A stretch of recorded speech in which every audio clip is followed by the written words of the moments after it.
Morning, children. Sairam. Hope you all are enjoying as well as understanding the online class system and pattern. Children, due to the pandemic era, we all are confined to this online studies. But I hope that my students, my children, will try to understand and try to learn from the online classes. Children, individually, when you come to school, at that time the teacher is able to keep a constant observant eye on all of you. Fine, but as you all know, when we are actually delivering lectures in online classes, the teacher has a trust on all her students that they will be watching the videos which she has made only for her students. So, children, it's a humble request, do understand and try to learn, try to grasp as much as you can so that you do not face any kind of problems. Children, I have a solution for all of you.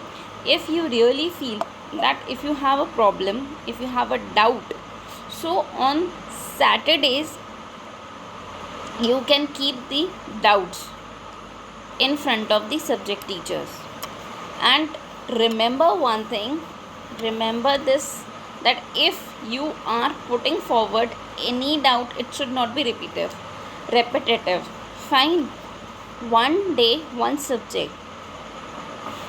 If one Saturday we are discussing about English, then but you can ask, yes, if one Saturday we are talking about English, you can simultaneously ask about SST also. Fine, but please go through the textbooks thoroughly. That is really important as well as significant, because before, until and unless you do not read the chapter, you're not going to understand the concept of any of the chapters, whether it is social science or it is English. It is a humble and what you can say, simple request to all of you that kindly read the chapters and try to understand with the help of videos. Okay, now getting back to chapter number 2, understanding secularism, part 2. Taking reference from the NCERT textbook, children, last time we were discussing about secularism. A quick review that what is secularism. When we talk about secularism, secularism is the basis of religion. When we are talking about religion, it is about secularism. But it doesn't mean, I discussed 3 terms in our last class. It was regionalism, it was religionalism and secularism. When 3 different terms. When we talk about religionism, that is some people or the people of any state, any country who are confined to follow a religion. Next, when we talk about regionalism, that is a particular religion followed in a region is called as regionalism. Okay, I'll have an example from your science. There are 2 types of diseases.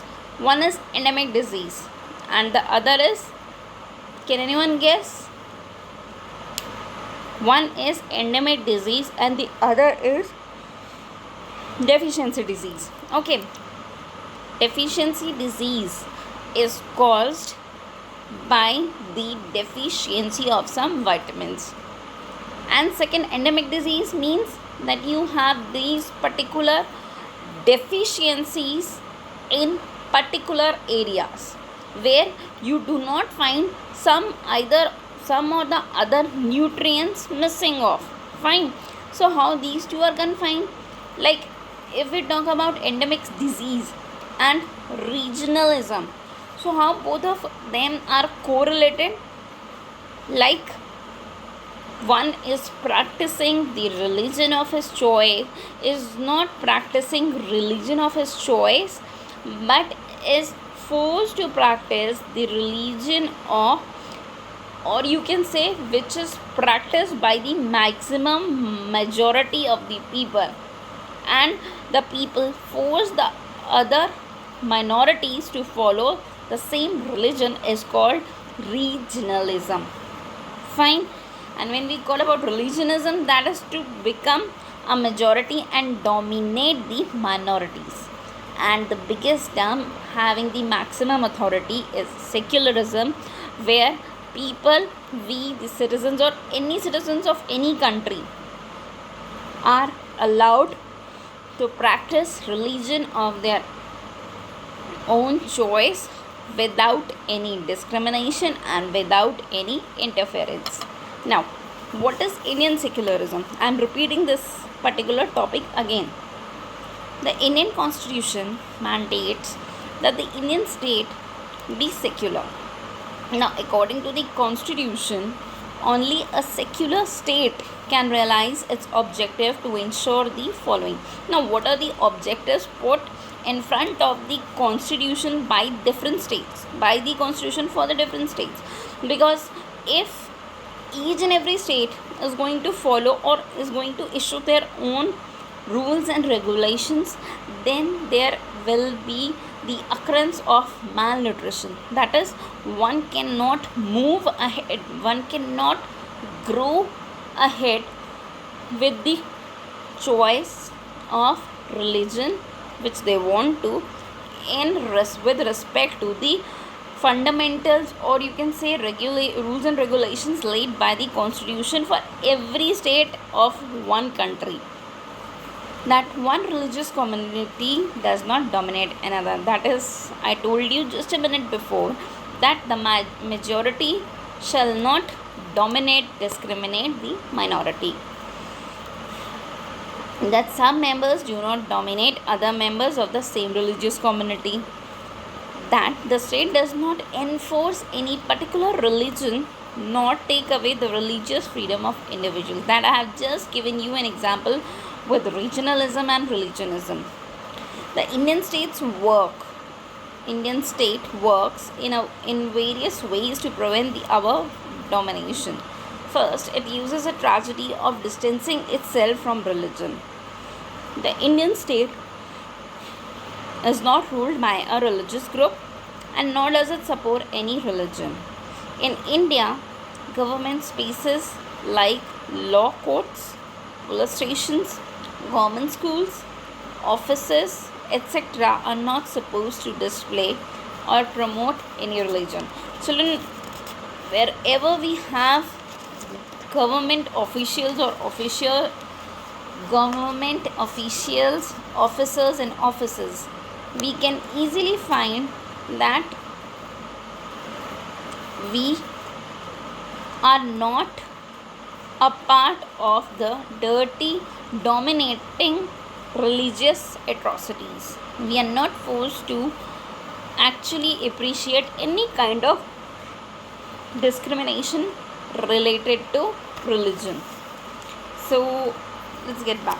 This is an example given on page number 22, and it's a poster actually. Now let's see what does it describes about religion in context to secularism. Government high school. In a government school in Simapur, students want to celebrate a religious festival.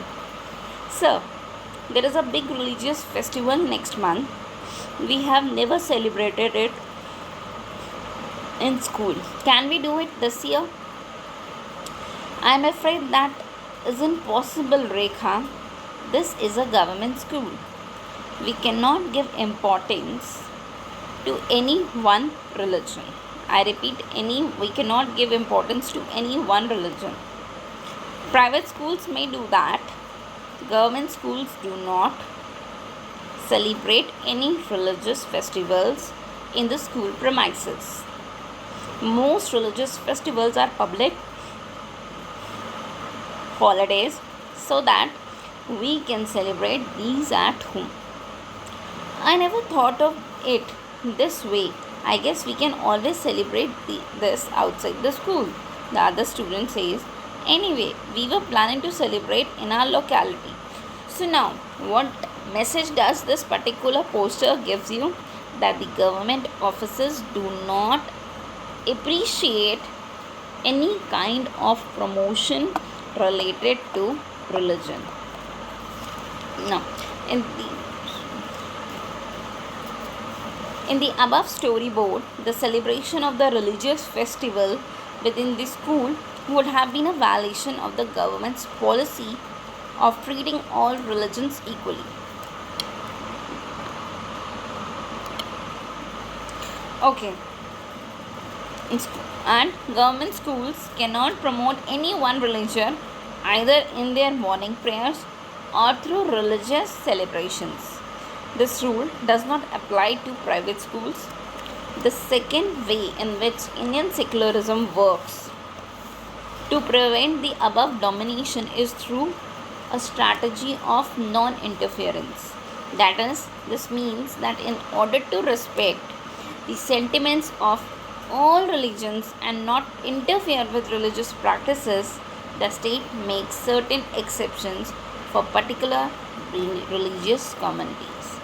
So, children, before actually moving ahead with this chapter, I would like you all to go through your NCERT textbook and then understand what is the meaning of secularism, and then we will move on to the next topic that discusses that how different people from different religious communities deal with the atrocities.